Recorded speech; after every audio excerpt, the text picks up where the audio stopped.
Good evening, everyone. Happy New Year. Happy 2021. 2020. Oh my God, what a year it was. It was a year of ups and downs, but mostly downs. 2020 taught us that success is not everything. If we don't have our health and if we don't have our family and relationships, success is useless. And in 2020, we realized that we need to take care of our health more than ever. Now, if you look at the health industry, there's a lot of information. There's a lot of information there. There's a lot of conflicting information over there. If one person tells you to do one thing, the other person will tell you don't do that. So there's a lot of, very, very conflicting information.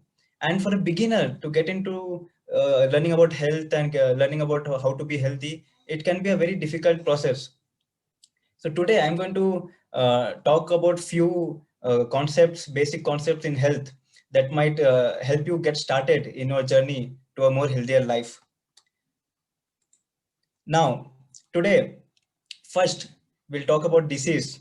Then we'll talk about how we can overcome these diseases by exercise, sleep, and diet. And in the end, we'll conclude. Now, if you're talking about health, we need to talk about disease also, right? So let's start with disease. What is disease? When your body is not at ease, it is at disease. If you break down the word disease, it says dis-ease. So basically, it is telling that your body is not at ease. Then what is health? When your body is at ease, it is health. So this word disease, we should not be scared of this word. This is a very small word. This just tells that your body is not functioning smoothly. That means there is a little bit friction going on. That's all. It's not a big deal. Now there are two types of diseases. One is chronic diseases, second is infectious diseases. Now chronic diseases are originated from within the body and infectious diseases are originated from outside the body. Chronic diseases are caused by bad lifestyle and genetics.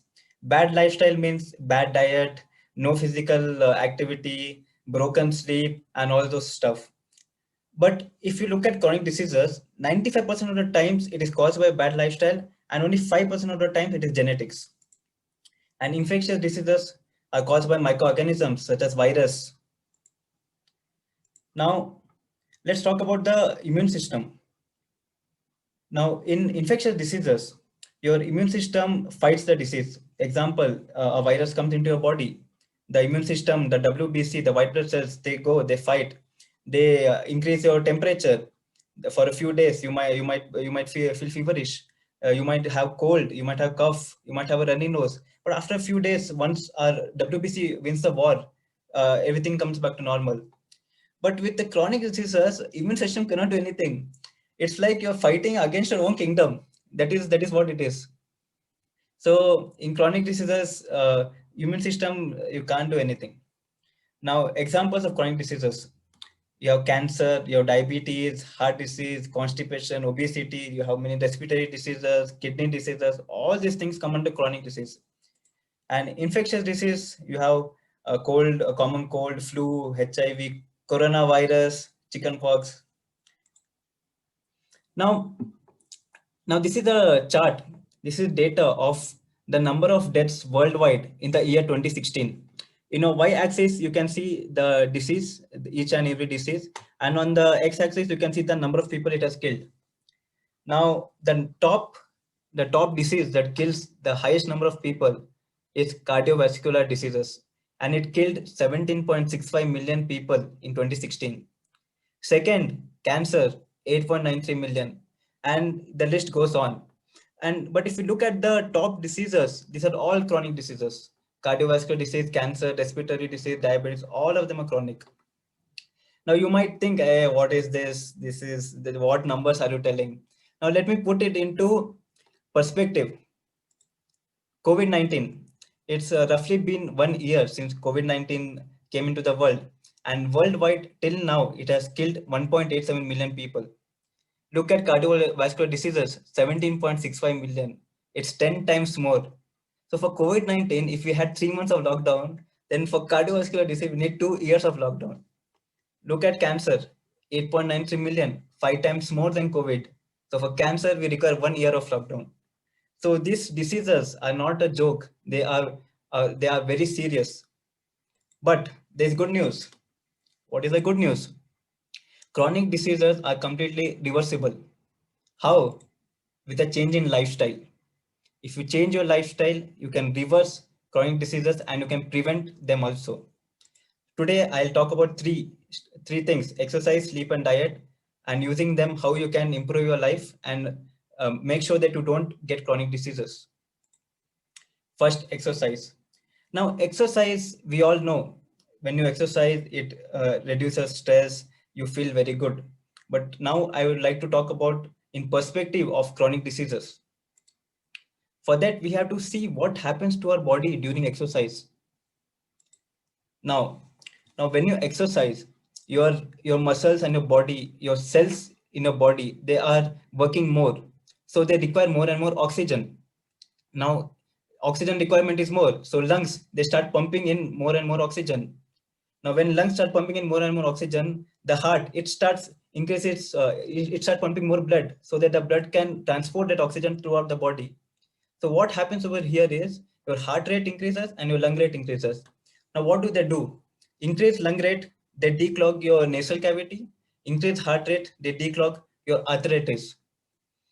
Your arteries. Now, let me give you an analogy. You have a river, and there has been a plastic waste which has clogged the river, which has clogged the river flow, and the river is just flowing in a very very slow speed. Now suddenly, one gush of wave comes, it takes away the entire plastic waste. Then the river can flow normally. This is what this does. What exercise does is that in our arteries and our nasal cavity, it declogs them, and it makes sure that they never get blocked. And especially for the heart, this is very very important because most of the people, they die because of clogged arteries. So this is very important.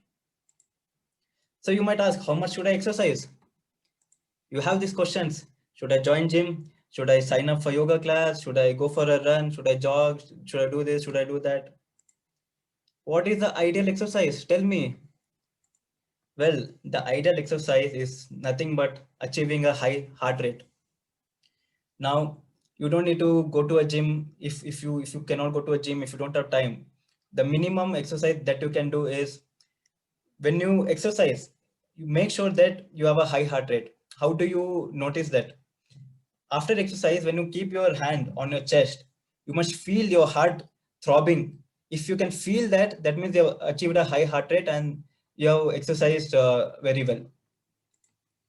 Now here, if you look at it, for different age group, we have different heart rates that we have to achieve in exercise.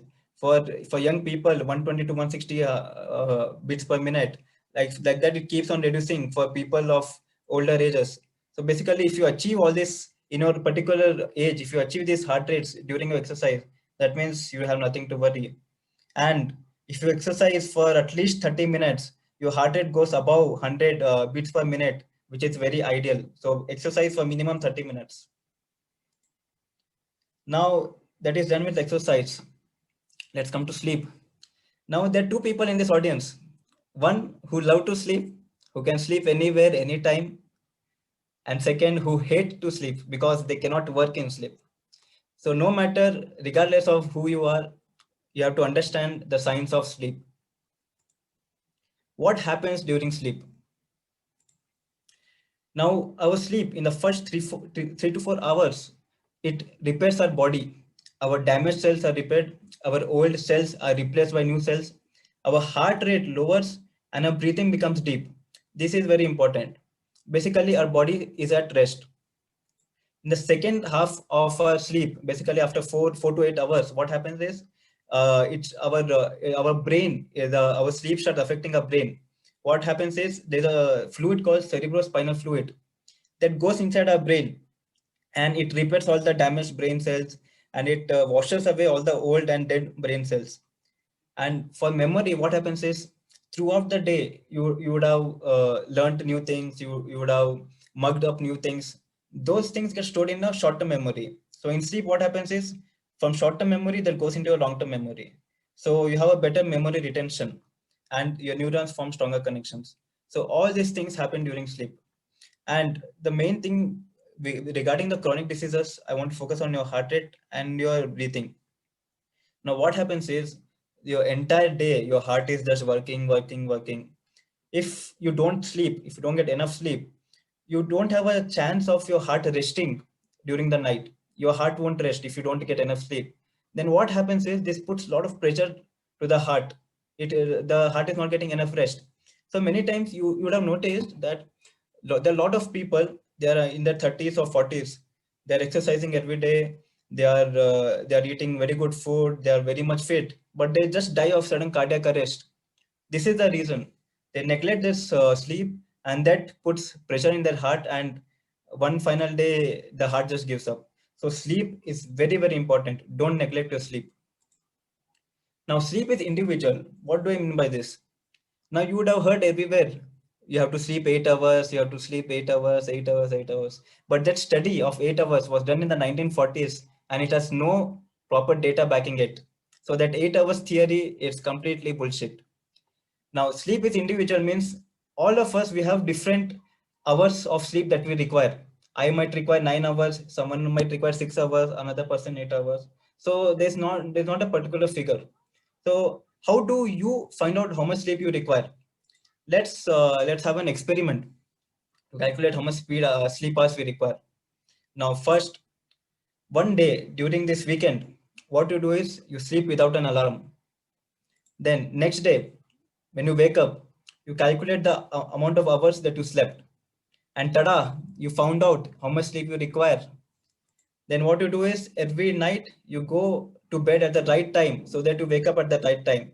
Example, if I need 9 hours of sleep every night and tomorrow I have to wake up at 7 a.m., then today I'll sleep at 10 p.m. So when you do like this, your sleep, you get entire sleep and it really boosts you and boosts your productivity and stops from heart diseases. Now diet. Till now, what we spoke was only 20%.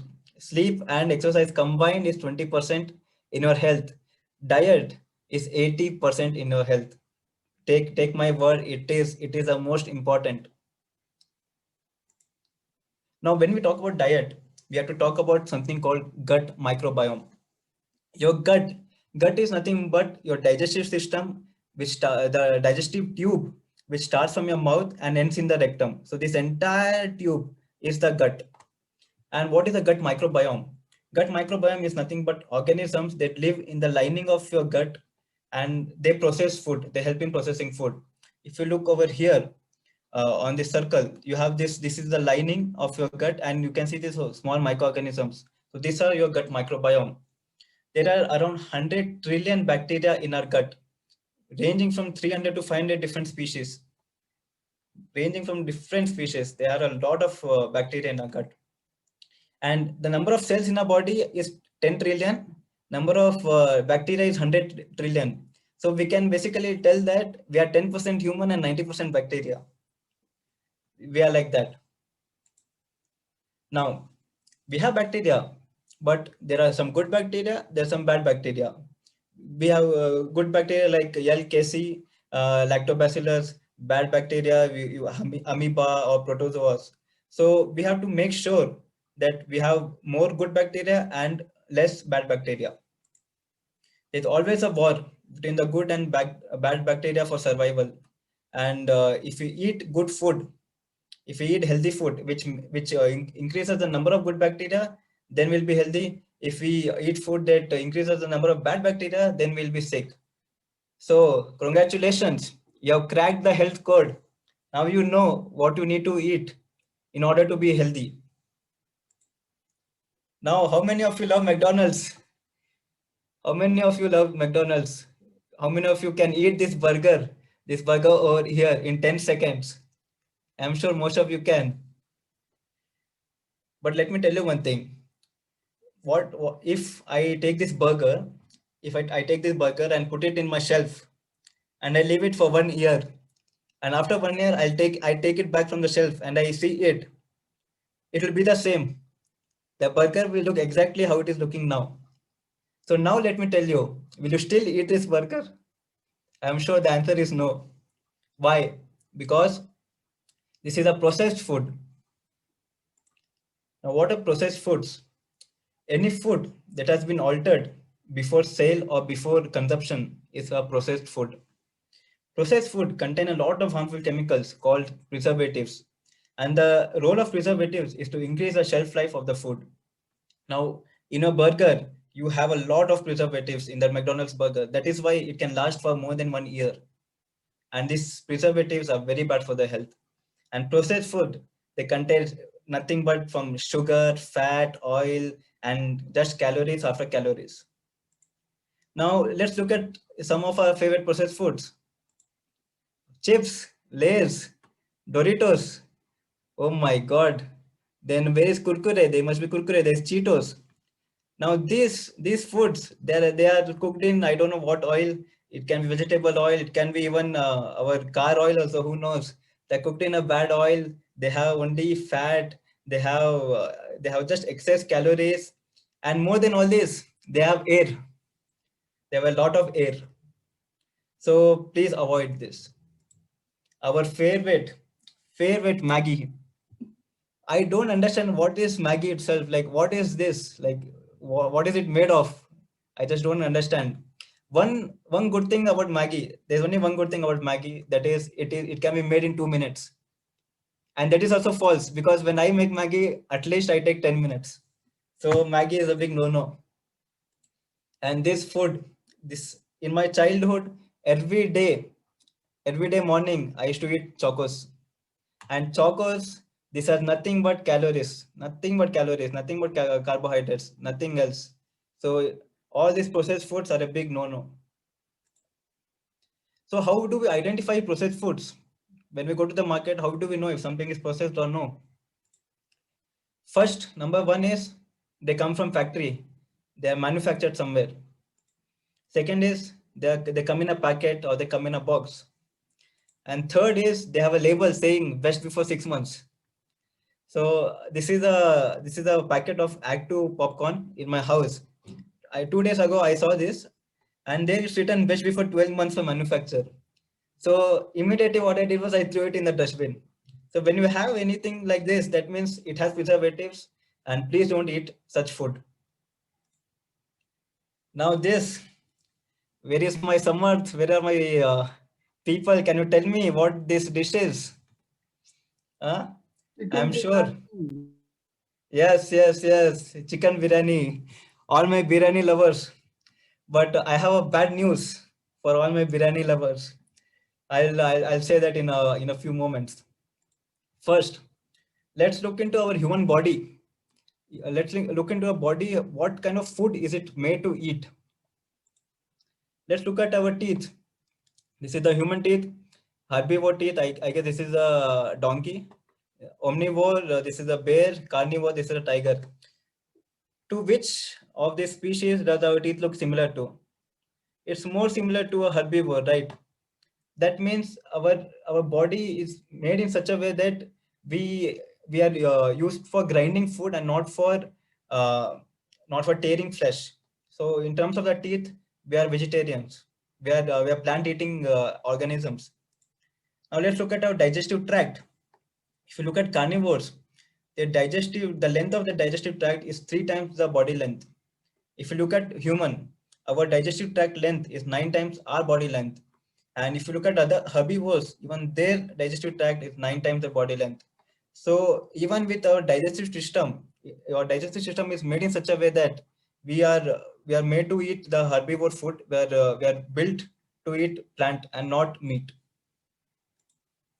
Now let me show you a few dangers of meat. First of all, we have two types of meat: processed meat, red meat. Processed meat is nothing but meat which is processed. And processed meat is type 1 carcinogen. Means carcinogen means it is a compound which produces cancer. So if you look at this processed meat over here, sausages, hot dogs, bacon, they cause cancer, and it is 100% confirmed. If you look at red meat like beef, pork, if you look at mutton, all these things, they can cause cancer. They have a probability. Now let me tell you the little bit science of how meat can cause cancer. What happens is, meat is very when you eat meat is very difficult to digest in a system. So what our body does is, it increases the acidic content in our body. It makes the body acidic to digest the meat. But what happens in this is, when a body becomes acidic, cancer cells thrive in acidic conditions. So when a body becomes acidic, it's a very good thing for cancer cells because they grow in such conditions. So that is how, by eating meat regularly, what happens, you make your body more acidic, and the chances of developing cancer increases. So it's better to avoid meat. If you look at the dangers, it causes colorectal cancer, different types of cancer. Every meat has cholesterol, causes heart disease, then prostate cancer, breast cancer. So for our heart and for cancer, please avoid meat if you don't want all this. So should I stop eating non-veg food? Huh? Should I stop completely non-veg? Well, the answer is yes and no. Stop eating processed meat and red meat. And now, good news for our chicken biryani lovers. You can eat chicken, fish, and eggs, but in moderation. I would suggest one biryani in 1 month, enough, not more than that, for chicken, fish, and eggs. So this is what you should follow for your non-veg diet. Now this, what is this? Look at this food, how colorful it is, how juicy it is, how tasty it is. These foods are called as whole foods. Now, what are whole foods? Whole food is a food that has been processed minimally or refined very much less, and it is free from additives or free from any other preservatives. Basically, whole food is nothing but food from the nature. These are whole foods. Nothing has been done to them. And the best diet in the world, to be honest, whole foods, plant-based diet. So let us look at what come under whole foods, plant-based diet. First is your fruits. Your fruits, very good in antioxidants, very rich in fiber. One tip: never drink fruit juice. When you drink fruit juice, you get the nutrients of the fruit, but the fiber component remains. So always eat a fruit and don't drink the juice. Vegetables, again fiber, very good fiber. Again, vitamins, minerals we get. Nuts and seeds, protein, very good in protein. Whole grains, again, minerals and different vitamins. Fifth, legumes, all your soybeans, your peanuts and everything. Now, one thing I want to tell about legumes is they're very rich in protein. Now, you might, if I tell a gym person to stop eating meat, his first question will be, where do I get my protein? You get your protein from legumes. So stop meat and start the legumes. Let me tell a little bit, few benefits of a plant-based diet. Low body fat. When you start eating only whole food plant-based diet, your fat from the body just comes down. It just comes down. Then it reduces your overall risk of death, and heart disease, reduces the blockages in your heart, reduces the cholesterol, and reduced medication requirements. There have been a lot of cases where people who are taking a lot of medications, who are taking insulin shots every day, when they eat this diet, only plants and only this plant-based diet, them in 2 weeks, whatever medication they were taking, they never needed to take those medications. Then weight management. If you are too fat, it brings you to the right weight. If you are too skinny, it brings you to the right weight. And reduced incidence in hypertension. It reduces the stress in your brain, and it really helps you with mental health also. Reduced risk of cancer, 0% cancer if you eat this diet, 0%. And obesity, reduces the weight, no inflammation marks. Then it reverses advanced coronary artery disease. Coronary artery disease is nothing but blockages in the arteries, and it reverses that completely. If you have blockages in your heart, if you switch to this diet, it just reverses. And reverses of type 2 diabetes. In India, we have so many people who are diabetic. If we take care of our food a little bit more cautiously, we can reverse diabetes. Now, a plant-based diet supports living longer rather than just living longer. So you switch to more organic food, switch to more foods from the earth, from the mother earth. It'll be a very good boon. Now, what to eat? You can eat you can eat things and become as a person in the left, or you can eat good things and become a person on the right.